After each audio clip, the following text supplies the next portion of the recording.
ధనుర్మాసంలో నేడు 29వ రోజు.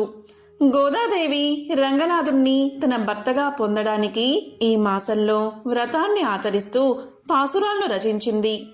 ఈ పాసురాలనే తిరుప్పావై అంటారు. ఈరోజు తిరుప్పావై 29వ పాసురం. ఈ పాసురాల్లో 20వ పాసురం నుంచి 29వ పాసురం వరకు గోదాదేవి శ్రీకృష్ణ భగవానుణ్ణి వర్ణిస్తుంది. ఈరోజు ధనుర్మాసంలో 29వ పాసురం. దాని అర్థమేంటో ఇప్పుడు తెలుసుకుందాం. ఓ స్వామి శ్రీకృష్ణ, నీ పాదార వింద దాసులమగు మేము మిక్కిలి వేకువనే లేచి నీ సన్నిధికి వచ్చి నిన్ను దర్శించి నీ సుందర తిరువడులకు మంగళాశాసనము చేయుటే మాకు పరమావధి. ఎందుకు అనగా పశువులను మేపి మా జీవిక నడుపకును అజ్ఞానులమైన మేము చేసే అంతరంగ సేవలను నీవు స్వీకరించకుండా ఉండరాదు. ఏలనా నీవు మా గొల్ల కులములో జన్మించి మా కులమును మమ్ములను ధన్యులను చేసినవాడవు. ఓ గోవింద పుండరీకాక్ష, మేము నీ వద్దకు పరాను వాద్యమును పొందుటకు రాలేదు. అది ఒక నిమిత్తమే, వ్రతము నిమిత్తమే. మేము 7 జన్మల వరకును మరియు ఈ కాలతత్వముండు వరకును నీకు అనవార్య శేషభూతులమై నీ తోడ చేరి నీ దాస్యమును చేయుచూచుండువారము కామా. మాయందు ఇతరములై ఆపేక్షలేవైనా ఉన్నచో వాణ్ణి తొలగించి మమ్ము కృపచూడము స్వామి. సదా నీ సేవలను మా కొసగుమును అని వ్రత ఫలమును ఆండాల్ తల్లి వివరించింది. ఈరోజు ఆండాల్ తన వెంట ఉన్న గోపీ జనాలతో తను ఏం కోరి వచ్చిందో నిరూపించిన రోజు. మన వాళ్ళు మేం పరిశుద్ధులమై వచ్చాము అని గతంలో 2 సార్లు చెప్పారు.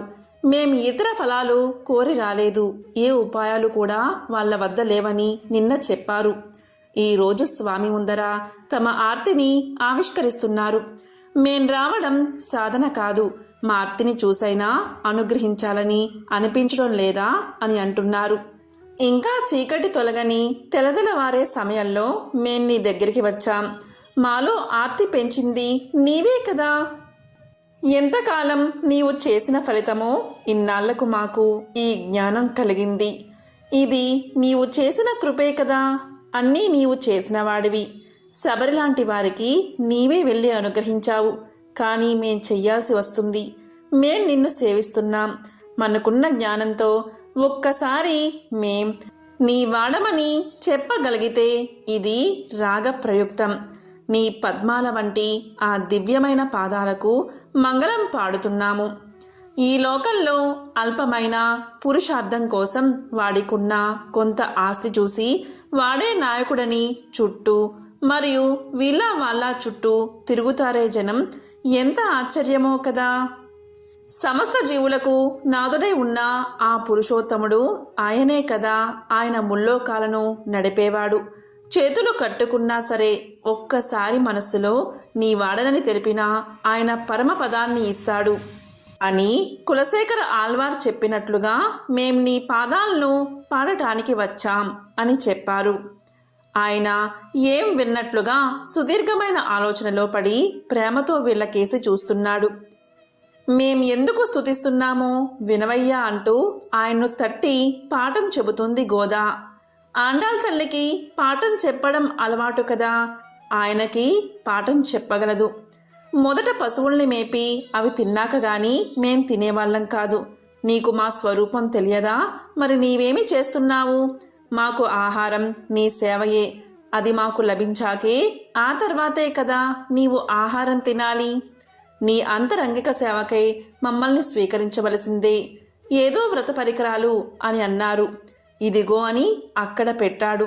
మేం ఏదో అడగాలని వాటిని అడిగాం. మేం కోరేవి ఇవి కాదు. కేవలం మాట పట్టుకుని చూస్తావా?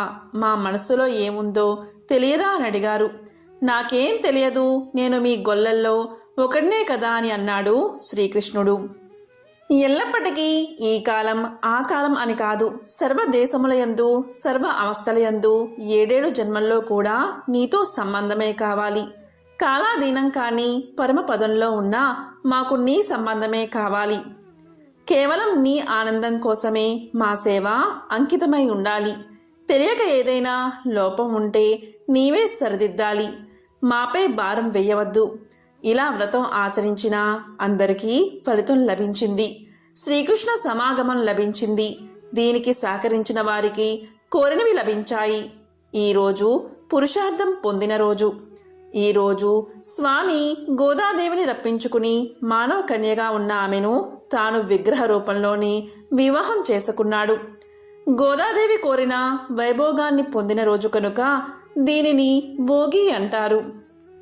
వేకువనే లేచి నీ చోటు చేరదమోయి, తెల్లవారకముందే పూజింతుమోయి, నీ పాటలు పాడి కీర్తించువారమోయి, నిన్నే సేవించు బంగారు పూలమోయి, గోసేవ చేసి బోన్ చేయువారమోయి, మా భావాలు వినతులు కాదనకోయి, పరమ కోరెదము నిన్ను విడలేమోయి, 7 జన్మలు నీతోనే ఉండాలోయి, నీ సేవలు మించి నిన్నేమీ కోరమోయి, అందరూ కలిసి హాయిగా పాడరోయి. ఇదే 29వ పాసురం యొక్క అర్థం. ఓం నమో నారాయణాయ.